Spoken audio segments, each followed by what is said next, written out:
نحمده ونصلي على رسوله الكريم اما بعد فاعوذ بالله من الشیطان الرجیم بسم الله الرحمن الرحیم الزانی لا ينكح الا زانیة او مشرکة والزانیة لا ينكحها الا زان او مشرک وحرم ذلك على المؤمنین صدق اللہ العظیم رب اشرح لي صدری ویسر لي امری واحلل عقدۃ من لسانی یفقهوا قولی اللهم ربنا الہمنا رشدنا واعذنا من شرور انفسنا اللهم ارنا الحق حقا وارزقنا اتباعه وارنا الباطل باطلا وارزقنا اجتنابا آمین یا رب العالمین۔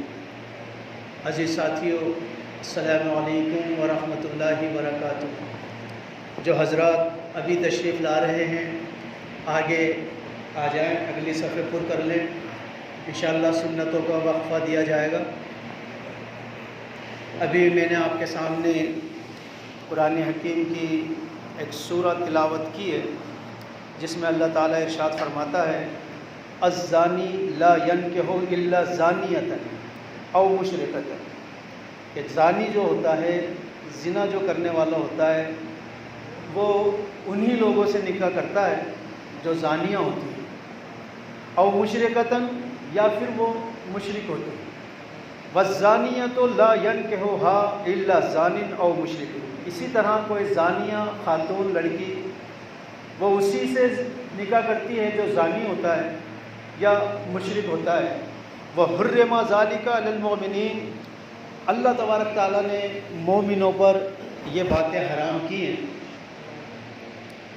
واقعہ یہ ہے کہ اس وقت جو معاشرے میں فتنہ ارتداد چل رہا ہے، جس طرح مسلمان یوا، مسلمان نوجوان مشرک لڑکیوں سے شادی کر رہے ہیں یا زنا میں ملوث ہو رہے ہیں، یا ایسی لڑکیاں جو مشرک مردوں سے شادیاں کر رہی ہیں یا زنا میں مبتلا ہو رہی ہیں، اللہ تعالیٰ کی طرف سے سب چیز کی تعلیم قرآن حکیم میں موجود ہے۔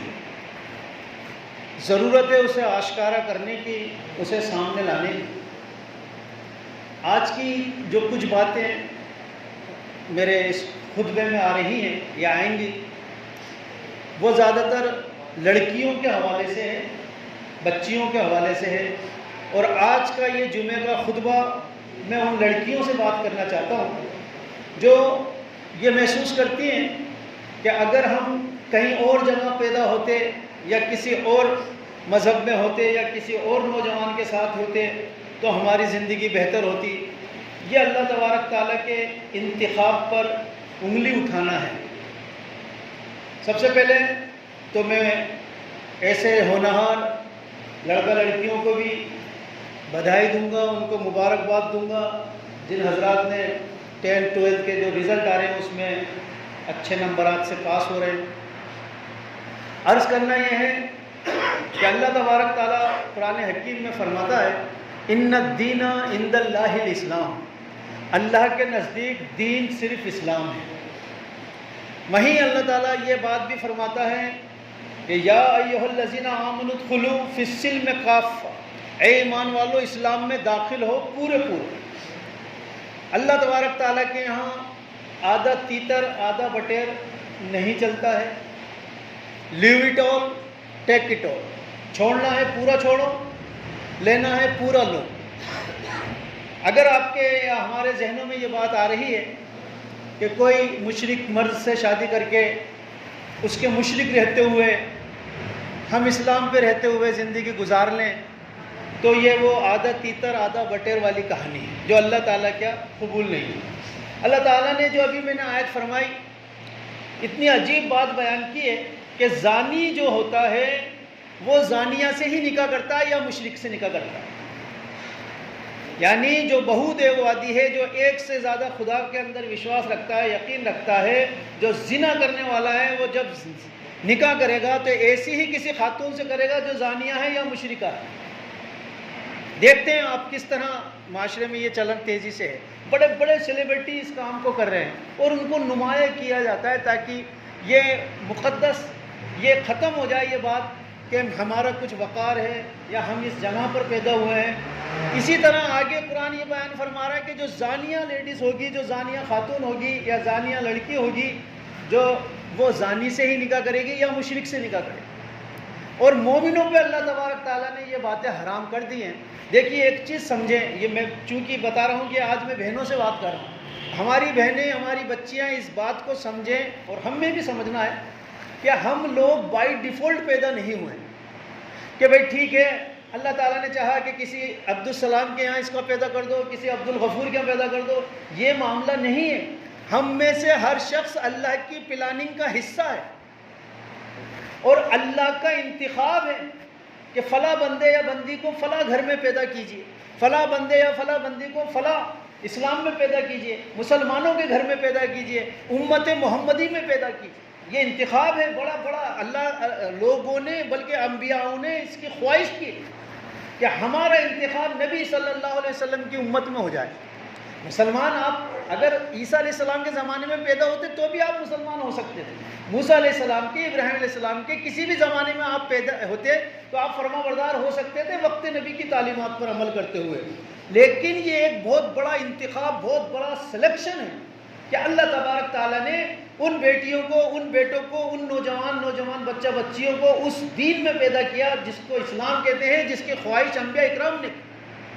تو یہ اور پھر اسی دین کو، اسی اسلام کو چند روپیوں کے لیے یا چند خواہشات کے لیے یا چند محبتوں کے لیے اسلام چھوڑ دینا یا اس سے بھاگ جانا یا اس سے مرتد ہو جانا، یہ تو بہت ہی بڑی بدبختی کی بات ہو سکتی ہے۔ میں ان بچیوں سے کہوں گا کہ آپ آنے والی نسل کی آبیاری کرنے والی ہیں، آپ ہی وہ خاتون بنیں گی جن کی کوکھ سے کبھی خالد ابن ولید پیدا ہوتے، کبھی صحابہ اکرام کی جماعت پیدا ہوتی تھی، کبھی مصعب بن عمر، حضرت عمر، حضرت علی رضوان اللہ تعالی علیہم اجمعین۔ تو اگر آپ اپنی نسلوں کی حفاظت نہیں کر سکتے، آپ اپنی ریس کی حفاظت نہیں کر سکتے، تو پھر آپ کا انتخاب گویا کہ اللہ نے غلط کر دیا۔ یہ تو ممکن نہیں ہے نا کہ اللہ تبارک تعالیٰ نہیں جانتا تھا کہ آپ کس طرف چلے جائیں گے۔ اب سوچنے والی بات یہ ہے کہ تین طرح سے کمیاں ہو رہی ہیں سماج میں۔ ایک تو وہ سماج جو اپنے آپ کو سماج کے بڑے کہتے ہیں، انہیں اپنی ذمہ داریاں اس حوالے سے سنبھالنے پڑیں گی کہ جو بھی اس طرف جانے والے راستے ہیں ان کو بند کیا جائے، جیسے کو ایجوکیشن ہے۔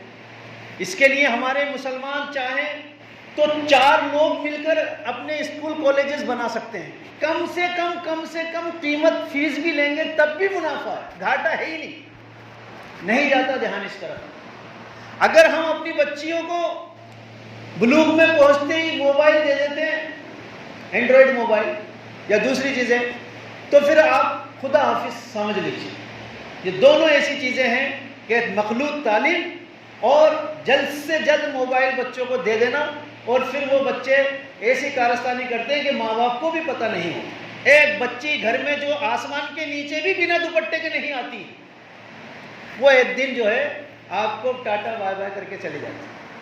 کیوں؟ یہ سب چیزیں کیوں ہو رہی؟ اچھا، اگر ہم بات کریں سولوشن پہ، دیکھیے یہ بات ایسی جو کئی جمعوں تک چلے گی۔ سولوشن پہ اگر میں بات کروں اس سمسیا کا حل کیا ہے، تو ایک چیز ایمانداری سے ہمیں بھی قبول کرنی پڑے گی، وہ یہ کہ اسلام جتنا حق ایک عورت، ایک لڑکی، ایک بچی کو دیتا ہے اتنا حق ہم بھی نہیں دے پاتے، ہم ضرورت سے زیادہ کم بھی کر رہے ہوتے ہیں۔ دیکھیے ناانصافی بغاوت کو جنم دیتی ہے، کسی بھی محاذ پر ہو، کسی بھی جگہ پر ہو۔ آپ اپنی گھر کی بجلی چرانا جائز کر لیتے ہیں اگر آپ یہ سوچتے ہیں کہ حکومت نے ہمارے ساتھ ناانصافی کی، کر لیتے ہیں لوگ بہت سے۔ ایک نوکر مالک کیا کام کر رہا ہے، وہ اگر اس کیا ظلم ہو رہا ہے تو وہ چوری اپنے آپ پہ جائز کر لیتا ہے کہ میں اب چراؤں گا۔ تو ایک بچی، ایک بچہ جس کے اتنے حق ہیں، اگر آپ اس کے نہیں دیں گے وہ بغاوت کریں گے، وہ آپ کے باغی ہو جائیں گے، آپ کے سامنے سینہ تان کر کھڑے ہو جائیں گے، چاہے بچہ ہو چاہے بچی ہو، ہر حوالے سے کھڑے ہو جائیں گے۔ ایک واقعہ بتاؤں گا، بات ختم کروں گا، وقت قریب آ رہا ہے، موضوع بڑا ہے واقعہ حضرت موسیٰ علیہ السلام کے حوالے سے آپ میں سے اکثر نے اس واقعے کو سنا ہے۔ موسیٰ علیہ السلام مصر سے مدین آ گئے ہجرت کر کے، کنویں کی منڈیرے پر بیٹھے ہوئے ہیں، سامنے کچھ لوگ جو ہیں وہ اپنے جانوروں کو پانی پلا رہے ہیں، اور سائیڈ میں دو لڑکیاں کھڑی ہیں اور اپنے جانوروں کو انہوں نے روک رکھا ہے۔ موسیٰ علیہ السلام نے کہا کہ تمہارا کیا معاملہ ہے؟ انہوں نے کہا جی کہ جب یہ مرد ہٹیں گے اپنے جانور کو پانی پلا کے تب ہم اپنے جانوروں کو پانی پلائیں گے۔ انہوں نے کہا چلیے میں آپ کی ہیلپ کر دیتا ہوں۔ لہٰذا انہوں نے دوسرا کھڈے پہ سے پتھر ہٹایا اور ان کو جانوروں نے ان کا پانی پی لیا اور وہ بچیاں چلی گئی۔ جب وہ بچیاں گھر گئی تو ان کے والد محترم نے پوچھا کہ آج تم وقت سے پہلے کیسے آ گئی جاب پہ سے؟ تم تو 6 بجے تمہاری چھٹی ہوتی ہے، آج 4 بجے کیسے آ؟ میل ڈومینیٹ وہ ہے معاشرہ، جو کام مرد کر رہے ہیں وہی کام بچیاں بھی کر رہی ہیں، جانوروں کو پانی پلا رہے ہیں وہ بھی جانوروں کو پانی پلا رہی ہیں۔ وہ وقت سے پہلے گھر پہنچ گئے۔ ان کے والد محترم نے کہا کہ تم آج جلدی کیسے آ گئی؟ انہوں نے کہا جی ایک لڑکی بولی کہ آج ہماری ایک نوجوان نے مدد کی ہے کہ جو طاقتور بھی ہے اور امین بھی ہے۔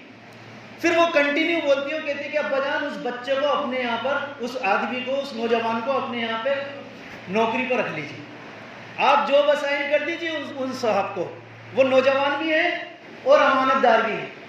حضرت نے کہا کہ جاؤ ان کو بلا کر لاؤ۔ دونوں بچیاں واپس آئیں، موسیٰ علیہ السلام سے کہا کہ آپ کو ہمارے ابو یاد کرتے ہیں، اور وہ موسیٰ علیہ السلام ان کے ساتھ پہنچے۔ ان کے والد محترم نے صرف یہ بات کہی، جس بچی نے ان کے لیے کہا تھا، ریکمینڈ کیا تھا کہ ان کو جاب دے دیں، ان کے والد نے کہا کہ تم میری اس بچی سے نکاح کرو، اور پھر کچھ شرطیں رکھی، لیکن کیا کہا کہ آپ میری اس بچی سے نکاح کر لیجئے۔ بہت بار آپ نے سنا ہوگا واقعہ ان کا اس سے نکاح ہوا۔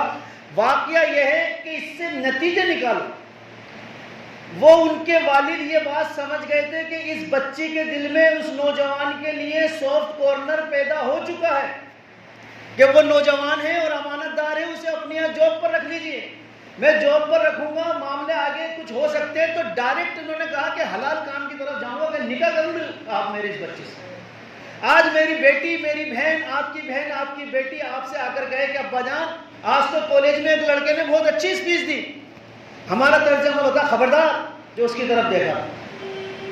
ہم یہ جاننے کی کوشش نہیں کرتے کہ ذرا ہم یہ کوشش کریں کہ وہ نوجوان کرتا کیا ہے، خاندان کیا ہے۔ ارے شادی ہی تو کرنی ہے نا آپ کو، آپ نے بندشیں لگا رکھی ہے، سماج کی بندشیں لگا رکھی ہے، پڑھے لکھے کی بندشیں لگا رکھی ہے کہ جے پور میں ہی ہو رشتہ، تو پھر بھائی وہ جب دوسرے سماج میں چلی جاتی ہے پھر کس کو منہ دکھے؟